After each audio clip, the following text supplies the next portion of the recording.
ये ठीक है। अजीज दोस्तों नमस्कार।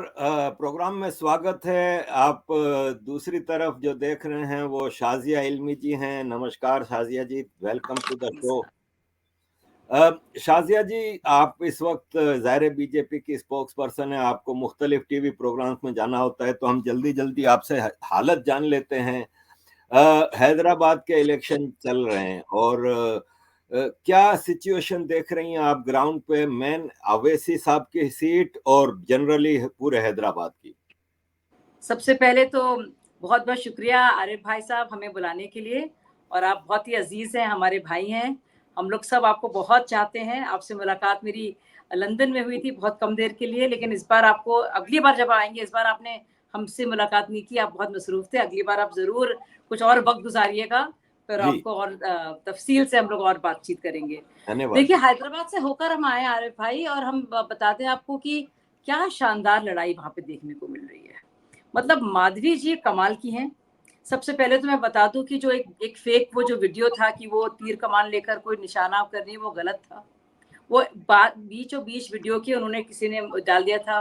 मस्जिद, वहां मस्जिद थी भी नहीं उस वक्त, और वो उन्होंने बीच में एक वो डाल दिया था, एक कहना चाहिए कि इंटरस्पर्स कर दिया था एक फ्रेम। तो उससे ऐसा लगा, वो बहुत ही शानदार एक लेडी हैं, और मुझे बहुत अच्छा लगा उनसे मिलके। और उनके दिल में दर्द है, वाकई में दर्द है, खास तौर से मुसलमान बहनों को लेकर, उनकी प्रगति, उनकी उन्नति, उनके विकास को लेकर वो बहुत ही ज्यादा फिक्रमंद है।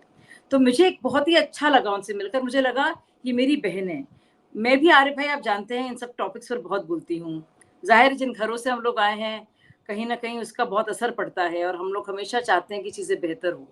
तो वही सब, तो मुझे वो लगा देखकर। लेकिन मैं आपको बताऊं, इतनी बुरी हालत है। हर साल मैं जाती हूँ, लेकिन मतलब छोटी छोटी बच्चियां जो हैं पूरी तरह से बुरखे में, और इतनी गर्मी थी, इतनी गर्मी थी। और छोटी छोटी बच्चियों को ऊपर तक, 12 साल की बच्ची, 11 साल की, तो बहुत मुझे तकलीफ होती है। और मैं सच में चाहती हूँ कि इस तरह के जो लोग, जो ओवैसी हैं, उनकी जो मानसिकता है, जो उनकी सोच है, जो इतने खुदगर्ज हैं, वाकई में कोई तो उन्हें चुनौती दे। एक तो अफसोस की बात यह है कि मुसलमान अपना बेहतर नहीं सोचते, और ऐसे लोगों को बराबर चुनते रहते हैं।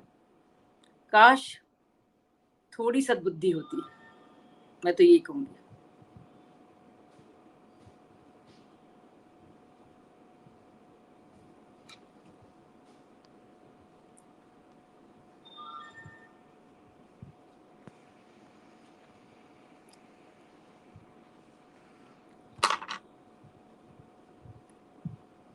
आपकी आवाज नहीं आ रही है मुझे, फिर से आरिफ भाई,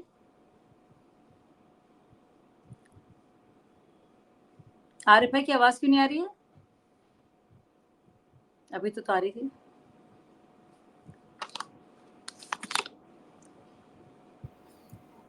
मैं सॉरी, मेरा जी, म्यूट था। मैं ये कह रहा हूँ कि पिछले 10 साल में बीजेपी की सरकार ने जितना मुसलमानों के लिए बेहतरी की है, इतना कभी हुआ नहीं। इसके बावजूद क्या वजह है कि मुसलमान ये कहते हैं कि हम बीजेपी को तो वोट नहीं देंगे, ऑल्दो के दे रिकॉग्नाइज के बीजेपी ने बहुत काम किया है मुसलमानों के लिए। देखिए कैसा हिसाब किताब बन गया है, और कहना चाहिए कि हमारे देश का मुसलमान एक सियासी बंधक बन गया है, एक वो प्रिजनर बन गया है, और वो गुलामी एक तरह की है सियासी, और उसको इस गुलामी से आज़ाद करने की ज़रूरत है। और कहीं ना कहीं मुसलमान, जैसे कि आपने सुना होगा रिसेंटली आरिफ भाई, एक हमारी बहुत पढ़ी लिखी बहन, सलमान खुर्शीद साहब की वो भतीजी हैं, और जाहिर है पढ़ी लिखी भी है, किस तरह से उन्होंने कहा कि मुसलमानों का काम है वोट जिहाद। तो यही एक सोच है कि भाई हमारे और आपके बच्चे तो जाएंगे अच्छे अच्छे स्कूलों में, कॉलेजेस में जाएंगे, ऑक्सफोर्ड, कैम्ब्रिज, लेकिन जो आम मुसलमान है, जो गरीब मुसलमान है, उसका काम क्या है? वो हम लोगों को जिताए, वो करे जिहाद। वो ना तो पढ़े, ना लिखे, ना नौकरी करे कहीं पे, ना बेहतरी के लिए अपने काम करे। उसका सिर्फ एक काम है, वोट जिहाद करे, क्योंकि यही उसका, उसके जीने का मकसद ही यही है। The raison d'etre of every Muslim in India is to vote out BJP, not vote for himself or herself. अपने लिए कुछ ना करे वो, अपने घर के लिए कुछ ना करे, वो कुछ नहीं मांगे। और ये पूरी जो सोच है, अरविंद केजरीवाल जी से मेरी बात हो रही थी, और ये बाकायदा बात एक ऑडियो कॉन्वर्सेशन के जरिए बाहर भी आई है। उन्होंने क्या कहा? उन्होंने कहा मुसलमानों को कुछ नहीं चाहिए अपने लिए, बस भाजपा को गाली बक दो, अब उनका तो वोट मिल ही जाएगा। तो ये देखिए मेंटालिटी, ये है जो असली मेंटालिटी है कि ऐसा कुछ कर दिया है मुसलमानों को कि ऐसा कुछ पर्दा है। महिलाओं के तो शक्लों में भी पर्दा है, लेकिन जो दिमाग का जो पर्दा है उसमें ये है कि फिक्र नहीं करो, कोई तुम्हारे लिए तालीम की फिक्र करे, रोजगार के नए नए रास्ते तुम्हें उसके लिए तैयार करे, तुम्हारे तुम्हें घर दे, तुम्हारे बच्चों के पढ़ाई लिखाई की स्कॉलरशिप्स की बात करे, उसकी फिक्र नहीं करो। बस तुम्हारा एक काम है, भाजपा जो है दुश्मन है और तुम्हें हराना है। बाकी सब चीजें हमारे लिए हैं, सारे इस रसूख की चीजें, पढ़ाई लिखाई की चीजें, वो हमारे बच्चे दुनिया भर में घूमेंगे, लेकिन तुम कमजोर हो, तुम्हारा सिर्फ काम है हमारे जैसे लोगों को जिताना और भाजपा को हराना। बस ऐसा है, यही है हमारे देश में। कांग्रेस से शुरुआत हुई इसकी, चाहे वो सपा हो, चाहे आपके आरजेडी हो, चाहे आपकी आम आदमी पार्टी हो, इसी प्रिंसिपल पर, इसी उसूल पर ये पार्टियां चलती हैं। मुसलमानों को बंधक बना के रख दिया है, दिमागी तौर से सियासी बंधक, और वो गुलामी में ही जी रहे हैं, और पॉलिटिकल उनको लिबरेशन नहीं मिला, आज़ादी नहीं मिली। जी बिल्कुल Shazia ji. Jamila ji, welcome to the show, thank you for joining. मैं जमीला जी की तरफ जाने से पहले शाजिया जी आपसे एक और चीज पूछूंगा कि आपने देखा है कि अवैसी साहब जो हैं वो हैदराबाद की जो मेन सीट है उस पे लगातार मुसलसल जीतते रहते हैं। एज एन आउटसाइडर आप बात कीजिएगा, not as a Bhajpa representative. आप कंपेयर कर सकती हैं कि वहां पे उन्होंने क्या सहूलतें दी हैं मुसलमानों को, वहां की कंपैरिजन करेंगी बाकी जगहों से जहां भारत में बीजेपी की सरकार है, वहां से क्या वहां पे डेवलपमेंट हुई है, कुछ डिलीवर किया है उन्होंने? अरे भाई, मैं बिल्कुल भाजपा की तरफ से बात ना रखूंगी, ना अपने को सिर्फ भाजपा की क्या नुमाइंदा समझती हूँ, और मेरी यही लड़ाई है। और हमें लगता नहीं हर चीज में पॉलिटिक्स लानी चाहिए, लेकिन अगर पॉलिटिक्स से परे आप बात करें, इंसानी तौर पर आप बात करें, अखलाकी तौर पर आप बात करें, अरे भाई, तो आप देखेंगे कि इतनी बुरी हालत है। मुझे इतना तकलीफ हुई, आप जब जब मुस्लिम इलाकों में जाते हैं, ओवैसी जी के खास इलाकों में जाते हैं, आपको इतना बुरा लगता है कि समय बदला ही नहीं। एक न्यू हैदराबाद आप देखिए और आप ओल्ड हैदराबाद देखिए, मतलब क्या कुछ हो सकता है, क्या वो, मतलब ये कहना चाहिए एक जो एक जखीरा है, ट्रेजर है वहां पे, लेकिन किस तरह से उसमें बिल्कुल कीचड़ भर दी है, समझ भी नहीं आता। वो ऐसा हीरा है लेकिन इतना कचड़ा है कि बहुत कोशिश चाहिए, अगर अगर कोई थोड़ी मेहनत कर दे तो हीरा दिखेगा, लेकिन जरा सी भी मेहनत नहीं की गई है। मुसलमानों को और अपने कॉन्स्टिट्यूएंसी के जो लोग हैं उनको वही गुलाम बनाकर रखा है सियासी दिमाग से, और कहा है हम हैं बस, हम सिर्फ बात करेंगे मजहब की तुमसे, हम बिल्कुल बात नहीं करेंगे कोई और चीज। यानी कि जो और आइडेंटिटी होती है, सोशल आइडेंटिटी, सिविक आइडेंटिटी, उस पर इंटेलेक्चुअल आइडेंटिटी कुछ नहीं। मुझे इतनी एक एक घर में 20-20 लोग रह रहे हैं, मतलब कितना कुछ हो सकता है और तब भी नहीं होता। और सारा कब्जा, चाहे वो जमीन का हो, चाहे पूरे अपने अपने यूनिवर्सिटीज का हो, चाहे उनका जो लोकल वक्फ बोर्ड है, पूरा कब्जा है, एक एक माफिया है उसमें। आम इंसान की जिंदगी और एक आम औरत की जिंदगी बहुत बहुत बुरी हालत में है। और मैं इसको एक इशू भी नहीं बनाना चाहती पॉलिटिकल, लेकिन इतने सालों से कोई नुमाइंदगी कर रहा हो, कम से कम वहाँ के जो लोग रह रहे हैं उनकी हालत तो बेहतर होनी चाहिए, दिखनी चाहिए। लेकिन आपको क्या बताएं, मुझे मतलब तकलीफ होती है, आप कोई भी आके देख ले, साल दर साल वही हाल। और एक और चीज, और आखिरी चीज बताना चाहूंगी, देखिए मैं तो न्यूज एंकर रही हूँ, मैं तो हूँ भी नहीं, करियर मेरा पॉलिटिशियन का रहा नहीं, एक्सीडेंटल पॉलिटिशियन हूँ मैं, मेरा तो कभी मकसद भी नहीं था, ना ही मैं मेरा कुछ पॉलिटिकल वो रहा है। आप यकीन नहीं करेंगे कि जो जो की बातें हम लोग सुनते थे, इतने लड़कियों का, इतना ह्यूमन ट्रैफिकिंग, बच्चियों को बेचा जाना, बाकायदा उसमें लोग हैं और कितनी सब लोग मुलव्विस हैं इसमें, बाकायदा वहाँ के तेलंगाना के वक्फ बोर्ड के जो लोग हैं उनमें से लोग, इनके तार जुड़े हुए हैं, किस तरह से बच्चियों को खरीदा जाता है, इतने मिडिल मैन उसमें होते हैं, दुबई से उनको हर जगह से लाया जाता है, और कुछ लड़कियां वहां से जाती हैं, उनको दुबई भेजा जाता है, क्या कुछ होता है उनके साथ। लेकिन आप देखेंगे इतनी बुरी हालत। और आगे बढ़ने के लिए, मतलब दिमाग खुले इंसान का, पढ़े लिखे और सोचे, बिल्कुल बंद कर दिया, ताला लगा दिया है ओवैसी परिवार ने, वहां पे एक ताला लगा दिया है। शाजिया जी, अवैसी, अकबरुद्दीन अवैसी के बेटे ने अभी 2 साल पहले कैलिफोर्निया से एमबीबीएस किया। इनके बच्चे अमेरिका यूनिवर्सिटियों में पढ़ने जाते हैं। अकबरुद्दीन अवैसी, असदुद्दीन अवैसी आम मुसलमानों को प्रोटेस्ट में बुलाते हैं, कहते हैं लड़ो झगड़ो जिहाद करो सब कुछ करो, अपनी फैमिली को कभी लेके नहीं आते। तो क्या मुसलमानों को ये नजर नहीं आता, वो उनसे सवाल नहीं करते कि भाई आपका परिवार कहाँ है? आपने मेरी दिल की बात कही है अरे भाई, मुझे इतना तकलीफ होता है और मैंने इस पर बोला बहुत है। देखिए ये है ना, ये एक वोट जिहाद तो एक आ गया है, एक नया कॉइनेज हो गया है, लेकिन ये वोट जिहाद की ही सोच है कि हमारा बेटा तो कैलिफोर्निया जाएगा, एमबीबीएस करेगा।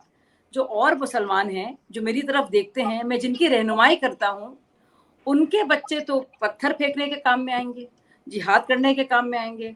उनका कुछ वजूद नहीं होना चाहिए, उनको तालीम और रोजगार से कुछ मतलब नहीं होना चाहिए। उनका काम सिर्फ एक है, हमको जिताना।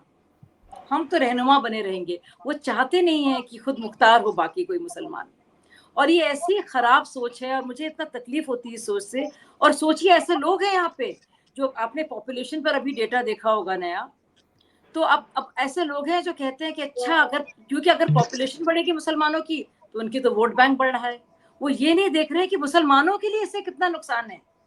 आप देखिए, अगर उनकी पढ़ाई लिखाई को लेकर, उनके रहने देने को लेकर, उनके स्टैंडर्ड ऑफ लिविंग को लेकर, उनके फ्यूचर को लेकर, लेकिन नहीं, वो अंधकार में रहे, वो गरीबी में रहे, वो जहालत में रहे, वो आगे ना बढ़े, वो मेन स्ट्रीम मुख्य धारा में ना आ जाए, उसको कुछ फायदा ना मिले, वो बिल्कुल मेरे अंडर रहे हमेशा, ताकि मेरा बेटा तो जाए कैलिफोर्निया और वहां से एमबीबीएस करे, उनका बेटा तो बस इधर उधर मारा फिरे, मदरसा जाए या इधर जाए, और फिर मेरे सामने आकर हाथ जोड़े और कहा भाई को जॉब दिलवा दो भाई। ये है, ये मेंटालिटी है, और ये हर जगह है। मैं यूपी में रहने वाली हूँ, कानपुर में रही। हमारा सबसे पुराना उर्दू का अखबार है सियासत जदीद। देश के जो अब एक तो सियासत हैदराबाद का है, और हमारा सियासत एक वक्त में शुरुआत उसकी हुई थी। तो हमारे वालिद मौलाना इसाक इल्मी साहब मरहूम, तो अब तब से वो तालीम की बात कर रहे हैं, और आप यूपी में यही हाल और इससे बल्कि बुरा हाल। और आप देखेंगे बिल्कुल फर्क, आप एक मुस्लिम इलाके में जाएंगे और एक नॉन मुस्लिम इलाके में जाएंगे, और आप जो पूरा फर्क है सबके सामने दिखाई देगा। मतलब it is so visible, it is so obvious. पता नहीं लोग क्यों नहीं देखना चाहते, क्यों ये झूठ में रहना चाहते हैं, क्यों लोगों को लगता है कि भाजपा अगर बात कर रही है एक सबकी एक बराबर की आइडेंटिटी की, और सबको वो सारे हुकूक देने की जो एज अ सिटीजन उसको मिलने चाहिए, ना कि प्रेफरेंशियल ट्रीटमेंट की। क्योंकि जो प्रेफरेंशियल ट्रीटमेंट है क्या, कि अंधकार में मुसलमान रह रहा है, गरीबी में रह रहा है। और आप राजेंद्र सचर कमेटी की रिपोर्ट देखिए, आप उससे पहले आप देखिए रंगनाथ मिश्रा कमेटी की रिपोर्ट, क्या बुरे हाल रहे हैं।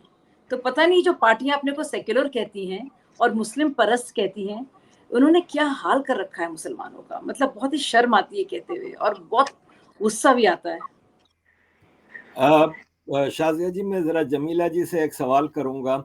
जमीला जी, आप ग्राउंड पे काम करती हैं हैदराबाद में, खास तौर पे वीमेन के लिए। तो आप क्या कहेंगी कि वहां की औरतों को क्या वाकई जो से हम सुनते हैं गुलाम बनाया हुआ है? गरीबी का गुलाम, इतनी गरीबी है कि कभी कभी उनको स्कूल से मिड डे मील्स लाकर घर में पूरी फैमिली खाती है। और लोग बाड़े में रहते हैं जिसमें एक एक घर में 10 फैमिलीज या 12 फैमिलीज होती है। तो ये और वहाँ पर इतनी तकलीफ होती है कि लोगों को लगता है कि अब कैसे जिए तो कैसे जिए। हर बार वही परेशानी होती है। पढ़ाई, वहाँ पर पुराने शहर में कोई कॉलेज नहीं है। जो भी कॉलेजेस हैं वो नदिया के उस पार जाना पड़ेगा, जो गवर्नमेंट कॉलेज हैं। कुछ कॉलेजेस वगैरह जो ओवैसी लोगों ने खोले हैं वो उतने स्टैंडर्ड नहीं हैं जैसे हम नए शहर में देखते हैं। तो उनका स्टैंडर्ड ऑफ लिविंग अच्छा होना बहुत मुश्किल है। और गरीबी इतनी है कि एक औरत मुझे विक्टोरिया होटल के पास मिली थी जो प्रेग्नेंट थी और कॉटन च्यू कर रही थी, मतलब कपास खा रही थी। तो हमने पूछा उसको कि क्यों आप ऐसा खा रही हैं। तो बताई कि मुझे भूख लग रही है और मैं प्रेग्नेंट हूँ, लेकिन मेरे पास कुछ नहीं है। वो एक विडो थी। फिर हम उसको घर ऑफिस लेके आए, बात करे, उससे बताए कि 2 महीने के बाद में आप आइए, हम आपको जो भी आपका लड़का लड़की जो भी होता हम उसको सपोर्ट करेंगे। लेकिन वो औरत 2 महीने के बाद नहीं आई। फिर हम गए उसका घर जान के देख के उसके घर के पास गए, तो वो औरत तो थी लेकिन छोटा बेबी नहीं था वहाँ पर। जब हमने पूछा कि बेबी कहाँ है, तो माँ ने कहा कि मेरी जो 11 साला लड़की है उसने बेबी का अम्बिलिकल कॉर्ड खींच के मार दिया, ये कह के कि तुम जो जी रही हो वो जी रही हो, जो मैं सह रही हूँ। अब और क्या हमें ज़िंदगी दुनिया में लाना है, ये दुनिया में ये बच्चा क्यों आए दुनिया में, इसीलिए मैंने ख़त्म कर दिया। ये एक्सट्रीम पॉवर्टी है जो हमारे पास है। आप जब हम लोग एवरीडे होम विजिट्स करते हैं तो लड़कियों को इतने सारे इश्यूज हैं। पढ़ाई गवर्नमेंट स्कूल की है, लेकिन गवर्नमेंट स्कूल्स भी बहुत, वहाँ पर जगह काफ़ी कम है, तो स्कूल्स में आपको ना ग्राउंड मिलेगा ना खेलने। सिर्फ वो लोग मिड डे मील्स के लिए स्कूल जाते हैं, उन्हें पढ़ने से कोई मतलब नहीं है, क्योंकि स्कूल में एक अच्छा सा टॉयलेट भी नहीं है। टॉयलेट बनाया गया है लेकिन उसको मेंटेन करना मुश्किल है। आया होती है लेकिन आया की तनख्वाह गवर्नमेंट से नहीं मिलती है। तो लाइफ ओल्ड सिटी में बहुत कॉम्प्लेक्स है, एक्सट्रीम पॉवर्टी है, और एक्सट्रीम पॉवर्टी के साथ जो पेट्रियार्कल सेटअप है वो भी उसका जिम्मेदार है। बिल्कुल सही कहा आपने। शाजिया जी, आपसे मैं इस हवाले से पूछना चाहूंगा कि ये जो बता रही हैं जमीला जी के एक्सट्रीम गुर्बत है, पॉवर्टी है वहां पे, तो वहां पे चले अवैसी साहब तो एक सीट पे हैं, सरकार तो जो है हैदराबाद का दुनिया में एक नाम सुनते हैं कि वहां पे काफी अच्छा काम हो रहा है, तो क्या वो उस इलाके में नदिया के इस पार क्या वो प्रोविंशियल स्टेट सरकार या फेडरल सरकार, सेंट्रल सरकार कुछ नहीं कर रही? कुछ नहीं कर सकते। नहीं, देखिए बहुत कुछ करने की ज़रूरत है, और अब जमीला जी जो कह रही है मुझे सुनकर बहुत तकलीफ हो रही है, और मैं किसी सरकार की यहाँ पे नुमाइंदगी नहीं कर रही हूँ। लेकिन आप बताइए, इतने सालों से जो लोग सत्ता पर काबिज़ हैं, इतने सालों से, और इतने रसूख वाले लोग हैं, दुनिया भर में बात करते हैं, कम से कम ऐसी कोई चीज़ और को पर क्या रोशनी नहीं डाल सकते? कुछ कर नहीं सकते? क्या वही जो जो और सरकारी ही स्कीम्स हैं, खुद से नहीं करना चाहते, लेकिन सरकारी स्कीम्स के ज़रिए क्या कुछ नहीं एक्सेस इम्प्लीमेंटेशन प्रोवाइड का कर प्रॉब्लम, सकते? स्कीम्स क्या बहुत सारी हैं लेकिन इम्प्लीमेंटेशन नहीं हो पाता, वहां तक नहीं, मतलब वो जो लास्ट आदमी है वहां तक वो चीज़ नहीं पहुंच पाता। उसके बहुत सारे रीज़न हो सकते हैं, लेकिन बहरहाल जो वहाँ उस पार नदिया के उस कोने में है उसको कुछ भी नज़र नहीं आता, सिर्फ गरीबी है। और उस गरीबी से निकलने के लिए वो जो आप दुबई की शादियों के बारे में जिक्र कर रहे थे, वो एक बड़ा रैकेट है। और एक लड़की की शादी में अगर 5 फैमिलीज सर्वाइव होते हैं तो वो सोचते हैं कि चलो ठीक है, हमारी एक लड़की की वजह से हमारे विटनेसेस को कुछ पैसे मिल गए, हमारे उसमें सब कुछ इन्वॉल्व होते हैं। It is not only one political party. मैं एक पॉलिटिकल पर पार्टी के जमीला आपा ये बताइए कि इतने करोड़ों रुपए लगे हैं पूरी जो सेंट्रल वेलफेयर स्कीम्स में, जैसे कि टॉयलेट्स को लेकर, तो वही उसको तो लेकर वो सब योजनाएं नहीं पहुंच पा रही हैं, मैं क्योंकि वो आपको तो टॉयलेट्स की स्टडी भी बताऊंगी, हमने काफ़ी स्टडी किया है। चार मीनार के पास आप जाकर देखिए, जो पब्लिक टॉयलेट्स का काम प्लान हुआ था, जो काम हुआ था, अभी उसकी बहुत बुरी हालत है, क्योंकि maintenance is a big issue. School में टॉयलेट्स हैं लेकिन मेंटेन नहीं हो पा रही। पब्लिक टॉयलेट्स हैं और बहुत दूर दूर हैं, लेकिन मेंटेन नहीं हो पा रही हैं, क्योंकि उनको साफ़ करने के लिए कोई तो वहाँ पर होना चाहिए, किसी को तो आप अपॉइंट करना चाहिए। वो सब कुछ एक बहुत कॉम्प्लेक्स इशू है। मेरे ख्याल में ओल्ड सिटी को काम करने के लिए आपको वहाँ पर बसना पड़ेगा, क्योंकि जो भी ब्यूरोक्रेट या चाहे ओवैसी हो, चाहे किसी भी पार्टी का कोई भी लीडर हो, वो वहाँ पर रहेगा नहीं। बातें करेगा, सहूलत बताएगा, कुछ दे देगा। देखिए, हमको बाँटने वाली चीज़ नहीं चाहिए, हमको खुद से कमाकर जीने के काबिल बनने वाली कुछ तरीके चाहिए। जो स्किल ट्रेनिंग है, या उसके अलावा उनको कॉलेज बच्चों को, लड़कों को जॉब्स चाहिए, तो वो जो जॉब्स मिलना है वो तो नहीं मिल रहा है। बाकी स्कीम्स मिलती हैं, लेकिन पहले हमारे पास जब केसीआर के टाइम पे जैसा मिलता था, मतलब कोविड से पहले हमारे पास बहुत बेहतर हाल था।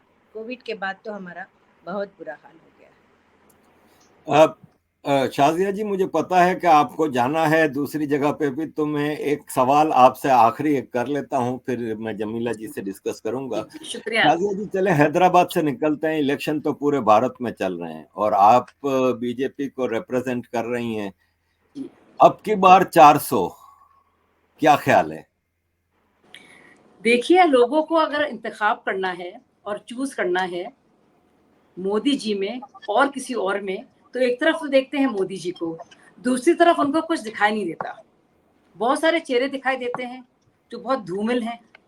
वो चेहरे क्या चाहते हैं, वो क्या करना चाहते हैं, क्या उनका प्लान है। अब देखिए, मोदी जी का बाकायदा एक विजन है, एक मिशन है, उनका जो भी संकल्प है, उनकी जो भी नीतियां हैं, सबके सामने है। पूरा ट्रैक रिकॉर्ड लेकर हम हर जगह जाते हैं, चाहे सड़कें हों, चाहे हाईवेज हों, चाहे वंदे भारत हो, चाहे ड्रोन हो, चाहे ब्रह्मोस हो, चाहे 80 करोड़ की अन्न योजना हो, या फिर 14 करोड़ घरों की बात हो, या शौचालयों की बात हो। दूसरी तरफ अगर आप देखते हैं तो वो सिर्फ मोदी जी के अगेंस्ट कुछ लोगों को खड़ा पाते हैं जो सिर्फ और सिर्फ गाली गलौज करते हैं और नई नई बातें करते हैं कि वो खटाखट 1-1 लाख रुपए देंगे जैसी सरकार में आएंगे। ये वही सरकारें हैं जो 65 साल सरकार में रही हैं लेकिन कुछ नहीं कर पाई। तो मुझे लगता है बहुत ही एक लोग जब वोट देंगे तो लोग अपने लिए वोट देंगे। मोदी जी को वोट देने का मतलब है कि पहली बार अपने लिए वोट देना, कि हम 4-5 खानदानों को नहीं दे रहे हैं वोट, हम अपने खानदान को वोट दे रहे हैं। तो मुझे लगता है बहुत ही आसान ये इंतखाब है और इस बार फिर से मोदी जी की सरकार होगी और जो वाकई में किसी भी तरह से कोई भी भेदभाव किसी भी गरीब के खिलाफ धर्म के आधार पर, जाति के आधार पर, क्षेत्र के आधार पर, जबान के आधार पर नहीं करती और बहुत ही शानदार जिसकी गवर्नेंस है, जिसकी डिलीवरी मैकेनिज्म बहुत ही शानदार है, जिसने बिचौलियों को खत्म करके एक अच्छे सिस्टम को कायम किया है, जिसके जरिए आपके डिजिटल पेमेंट्स को देखिए या फिर इकोनॉमी को देखिए जो 5th बिगेस्ट इकोनॉमी बन गई है। तो इन सब ख्वाहिशों और ख्वाबों के साथ हम लोग आगे बढ़ रहे हैं और मुझे लगता है ये फिर से मोदी जी आएंगे, इसमें जरा सा भी इफ और बट नहीं है। एक सवाल और आखिरी में। फारूक अब्दुल्ला साहब ने अभी कुछ दिनों पहले कहा कि पाकिस्तान ने चूड़ियां नहीं पहनी हुई, एटम बम मारेगा भारत पे। फिर मणिशंकर अय्यर जी ने परसों कहा कि पाकिस्तान से की रेस्पेक्ट करो, नहीं तो पाकिस्तान एटम बम मार देगा। ये मणिशंकर अय्यर जी, फारूक अब्दुल्ला, ये पाकिस्तान को रिप्रेजेंट करते हैं कि भारत को? नहीं, दरअसल ये इतने पाकिस्तान परस्त हैं कि ये कई बार और बहुत बार उन्होंने पाकिस्तान के हक में भारत के खिलाफ ना सिर्फ बयान दिए हैं बल्कि ये उनकी खुद की सोच है और वो सोचिए भारत के कद को नीचा करके उसका मुकाबला कर रहे हैं और पाकिस्तान का खौफ दिला रहे हैं लोगों को वोट मांगने के लिए। सोचिए क्या हालत है आज के इस दौर में जब भारत और पाकिस्तान को कोई बराबर का मानता नहीं, पाकिस्तान की क्या हालत है। अरे भाई साहब, आपको ज्यादा पता है, दुनिया को पता है। तो सोचिए वो डरा रहे हैं भारत को ही।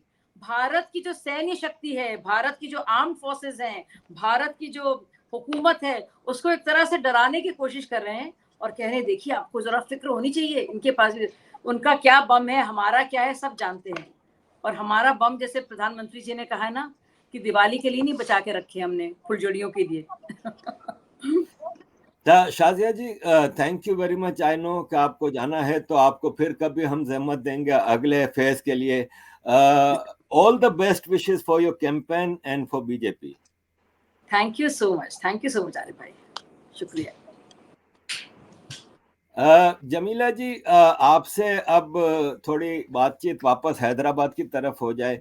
आप जो आपकी जो ऑर्गेनाइजेशन है वो बेसिकली क्या वहाँ की मुस्लिम महिलाओं के लिए क्या सहूलतें दे रही है, क्या वर्किंग कर रही है? जरा इंट्रोडक्शन दीजिए। हमारी जो ऑर्गेनाइजेशन है वो सिर्फ मुसलमानों के साथ नहीं काम करती, वो दलितों और ओबीसीज के साथ भी काम करती हैं। लेकिन चूँकि ओल्ड सिटी में मुस्लिम्स ज़्यादा हैं तो इसीलिए मुस्लिम औरतें ज़्यादा आती हैं और उनकी हम काउंसलिंग भी, डोमेस्टिक वायलेंस के ख़िलाफ़ काउंसलिंग करते हैं और उनको स्किल ट्रेनिंग देते हैं ताकि वो इतने काबिल बन जाएँ कि खुद जीने के काबिल हों। वहाँ पर काफ़ी सिंगल वीमेन हैं, डेज़र्टेड औरतें हैं, जिनको अपने जीने के लिए कोशिश करनी पड़ती है। तो हर औरत को हम तकरीबन 25 स्लम्स में काम करते हैं और हर स्लम में हम अपना कुछ न कुछ उनको अपने से इन्वॉल्व करके उनके पास कम्युनिटी मीटिंग्स करते हैं, अवेयरनेस प्रोग्राम्स करते हैं। आजकल मेंटल हेल्थ का भी काफ़ी इशू हो गया है लड़कियों को, चूँकि ये जो कोविड के बाद में एकदम लड़कियां डिप्रेशन में चली गई थी, तो उनको उससे बाहर निकालना, मेंटल हेल्थ पे भी हम काम कर रहे हैं। और साथ में हम ये जो शादियों के बारे में, जो दुबई की शादियों के बारे में शाज़िया बता रही थी, उस पे हम काफ़ी स्टिंग ऑपरेशंस करते हैं। स्टिंग ऑपरेशंस में हम लड़की को ले जाते हैं साथ में और बताते हैं कि ये पूरा सेट सिस्टम क्या है और ये पूरा एक माफिया है और बेसिकली ये तो एक फ्लैश ट्रेड है, जो यहाँ से वहाँ, वहाँ से यहाँ चलता है और इसमें काफ़ी गरीब लड़कियों का इन्वॉल्वमेंट, गरीब लड़कियों को टारगेट किया जाता है और घर की जो सबसे बड़ी लड़की है, सबसे पहली लड़की है, उसको पहले बलि पे चढ़ाया जाता है। अब जमीला जी, मैं यहाँ पे लंदन में जिस इलाके में रहता हूँ उसमें ज़्यादातर तेलुगु स्पीकिंग लोग हैं, हैदराबाद के लोग हैं, और ज़्यादातर हिंदू हैं। मेरा सवाल आपसे ये है कि मैं जब भी इन लोगों को देखता हूँ तो वेरी वेल एजुकेटेड, बहुत ही आगे बढ़े हुए हैं और जनरली हैदराबाद का दुनिया में एक नाम है।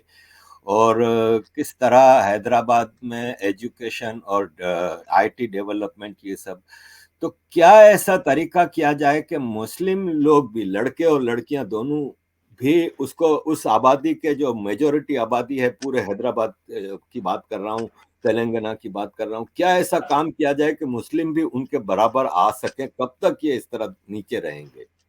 जब तक देखिए, जो एजुकेशन सिस्टम ओल्ड सिटी का है वो, उसको हमको सुधारना पड़ेगा। वहाँ आप जो गवर्नमेंट स्कूल्स की भी आप बात कर लीजिए, मैं गवर्नमेंट स्कूल की स्टूडेंट थी, लेकिन मैं नामपल्ली में पढ़ी थी, नए शहर में पढ़ी मैं। तो नए शहर का जो माहौल है, जो सिंसियरिटी काम में लोगों की अपनी लगी हुई है, जो लोग मेहनत करते हैं, काफ़ी मेहनत करते हैं, ऐसा नहीं है कि ओल्ड सिटी के लोग मेहनत नहीं करते, लेकिन उनको दिन भर मेहनत करने के बाद में उनको एक 150 रुपये या 200 रुपये मिलते हैं। कभी कभी शौहर जो है अगर 700 रुपये लाया तो बीवी बहुत खुश हो जाती है कि आज तो मेरे पास बहुत अपने पैसे, शौहर ने मेरे पास पैसे लाए हैं। तो इतनी मेहनत करने के बाद में, और ज़्यादातर वहाँ के लोग मैकेनिक्स, इलेक्ट्रिशियंस ऐसे ही है और उनको 10th पास करना तो बहुत मुश्किल है, लेकिन आजकल पढ़ाई चल रही है। ऐसा नहीं है कि आजकल पढ़ाई में नहीं है।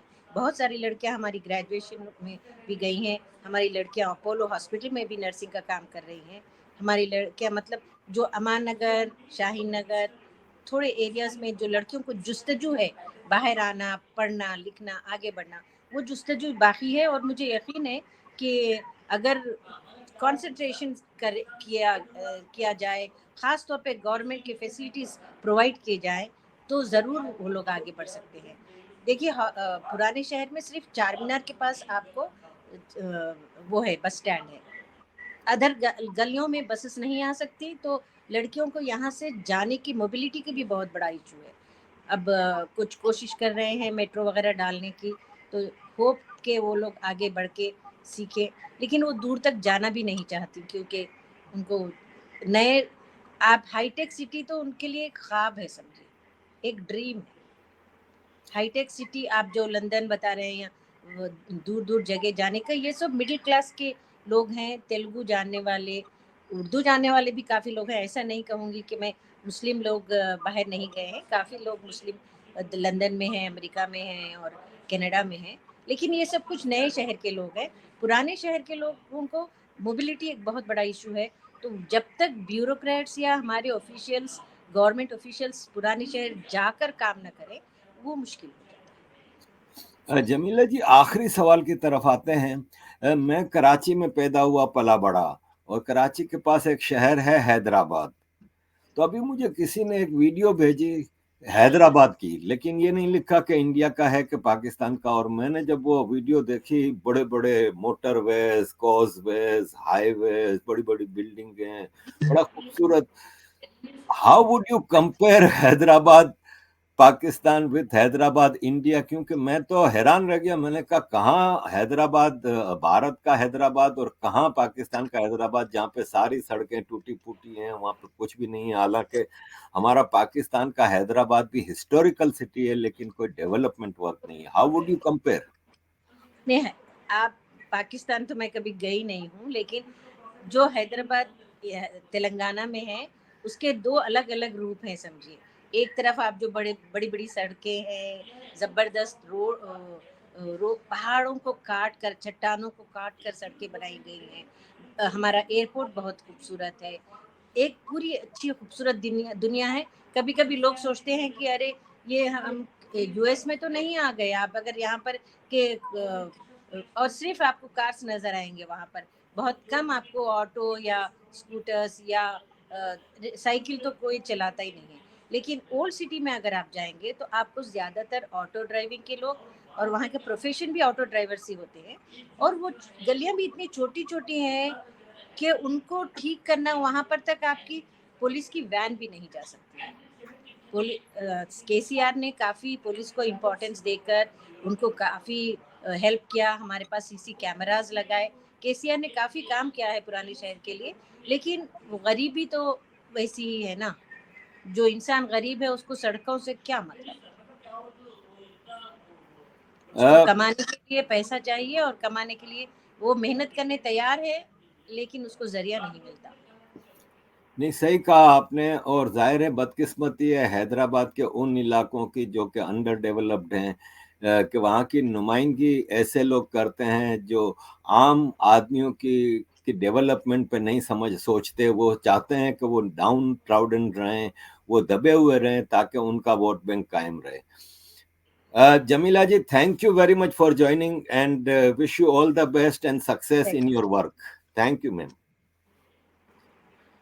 अजीज दोस्तों, आपने देखा कि किस तरह हमने हैदराबाद और जनरली पूरे पाकिस्तान की पूरे भारत की इलेक्शन कैंपेन को शाजिया जी और जमीला जी के जरिए देखा। Thank you very much for joining. Kindly keep supporting.